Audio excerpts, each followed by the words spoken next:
Hi, friends. Today I'm going to read a story about a refugee family called Wherever I Go. Mary Wagley Copp is the author, and the illustrator is Munir Mohammed. Now, a refugee is someone who has fled their country because often has something to do with the government not being safe and not being a good place to raise a family. And sometimes it's when different groups of people are fighting within a country and you're no longer safe. And there are about what they consider about 86 million displaced people in the world. That means some people that are actual refugees. There's about 26 million people that are refugees. It means you're living in somewhere like a refugee camp instead of real houses. And the other people are called displaced people. There may be people who've already moved somewhere else and they've had to leave their home and start their lives over again.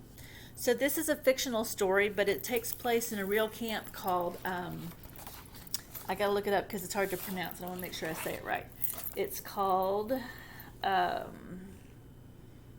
see, sorry.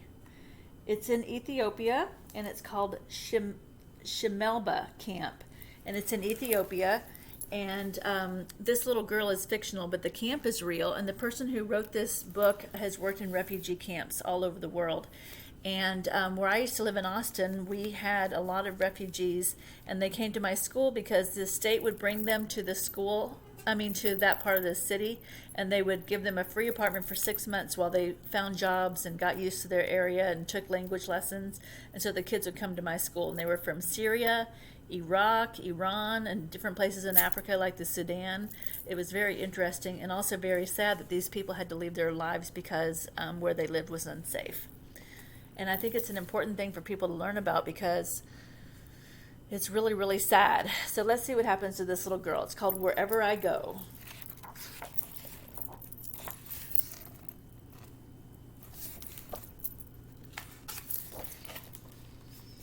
I am Queen Abia on the Shemelba camp. Of all my friends, I have been here the longest, 7 years, 4 months, and 16 days.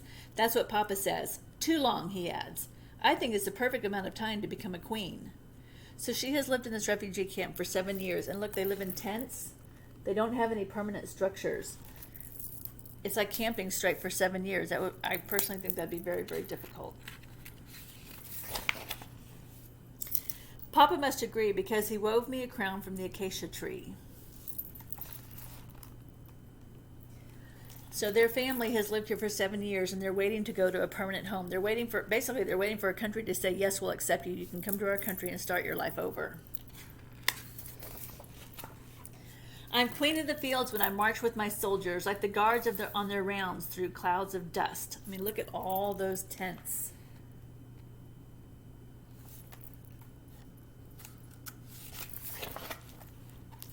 Even though I'm a queen, I still have to pump water. I just sing louder than everyone else. Queens do that. I pump really fast too. I've had lots of practice. When people say that real queens don't pump water, I say that this one does. With a crown, it's especially for her. When I race my cousin home from the well, he usually wins until we measure the water. Mama says I'm really good about not sloshing any out. I've had lots of practice, and I'm extra careful. Mama says we need every drop. Queen of balance, I say. So they pump the water and then they have to carry it back in buckets. And if you have ever tried to carry a big bucket of water, it's very, very heavy. So they carry them on their heads. And you see, I don't know if you can see it, but I don't even know what it's called, but it's this thing made of fabric and it's rolled and it sits on your head and it helps you balance the pots that you're carrying.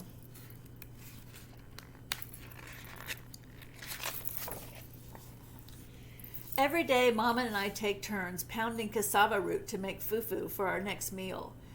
That's made me the strongest of all queens, I'm sure of that. And every week when Mama and I stand in the long line for rice and oil, I take out my drum. I pound that too. Sometimes my friends play along. Mama says I can be a noisy queen. So they have to stand in line to get food, which takes, a big chunk of your day. That's a lot of time wasted. She's right. When the hyenas howl, I howl right back, so they know I'm queen of the hills. And they don't have electricity, – and so they cook over open fires.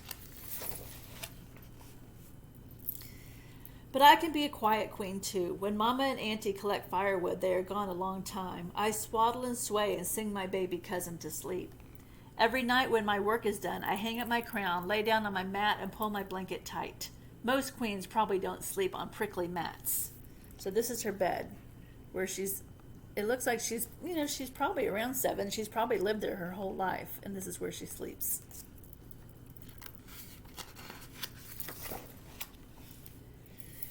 When the moon is at its fullest, Mama tells the story, the one from before I became a queen. Mama says the moon was bright the night we fled, and the sky more silver than black. I was wrapped on her back. Papa carried our belongings. Almost everyone in our village ran from the yelling men and their rattling trucks. So in some places, as I said earlier, people who live within the same community, but maybe they have different beliefs, will attack other people, and they'll attack their villages, and so then people have nowhere to go, so they have to flee. So she wasn't born in the refugee camp, but she's a baby here. And so they found themselves in a refugee camp waiting to go someplace that's safe and start their lives. So they've been waiting for 7 years. We walked for miles and miles, as frightened of lions and hyenas as we were of the fighters. Mama says gunfire crackled all night, but I just cooed at the moon. I think it would have been hard to be a queen then, even with a crown especially woven for me.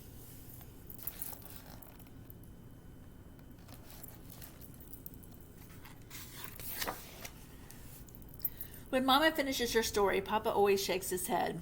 We've been here too long, Abia. We need to keep going. Soon, let's hope, to a home, a real home, a forever home. I don't say anything.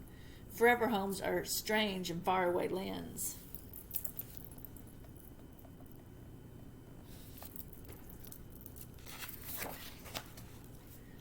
And when we go, we'll leave our belongings here for others. That's what Papa says. Everything, he adds. Mama says we'll have our stories, though, wherever we go.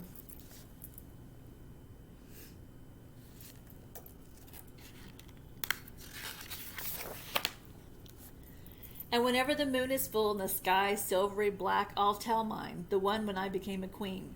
The one about my soldiers and my drumming band, my baby cousin, and the hyenas just over the hills. So it looks like maybe they found a place, and they're on an airplane, hopefully going to their new home. And there she is. Doesn't she look completely different? Even though I'll leave my crown behind, I can still march and I can race. I can balance heavy loads. I'm really strong too. I can drum loudly and I can sing softly.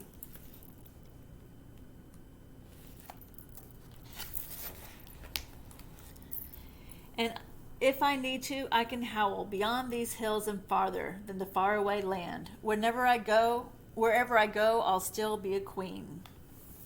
Look how different it is where she lives now. Think of what an adjustment that would be. So even though this particular book is fiction, as I said, that camp is a real refugee camp in Ethiopia. And the author talks about what it's like to live in a refugee camp, and again, how many people. So there I'm sorry, earlier I said 86 million. I turned the numbers around. It's 68 million. So 68 million people are displaced or refugees. And that means they've had to flee their home for safety reasons, or because maybe there's a war in their country and they need to find a safer place to live. And they stay in these refugee camps until they can find a country that will accept them and let them start their lives over. And it's a very difficult way to live. And if you're interested in learning more about refugees, in the back of this book, it tells you more books that you can read about refugees. And that's it. I think it's a really good story. Mostly because I think it's really important for you to learn about things like this and learn that not all children have a safe life where they can feel secure and they can play and be safe. And so I'll tell you a real quick story. I have some friends from Iraq, and I met them at my old school. And they moved to Syria when their kids were little, because there was a war in Iraq, and they went to Syria so they would be safe. And then there was a war in Syria, so they went back to Iraq, and there was still a war there. So then they moved to the United States, and they had to learn. They didn't speak English, so they had to learn English. and their customs were very, very different, and not all of their family was allowed to come because the government determines who can come and who can't. So some of their family came and some of them was still in Iraq. It's very, very difficult to find yourself in that position to leave everything you're used to, leave your home, all your money, all your family, all your belongings, and leave everything and then start over in a whole new place. So I just wanted you to think about that and think about how lucky we are that for most of us we haven't had to experience that. All right, friends, happy reading.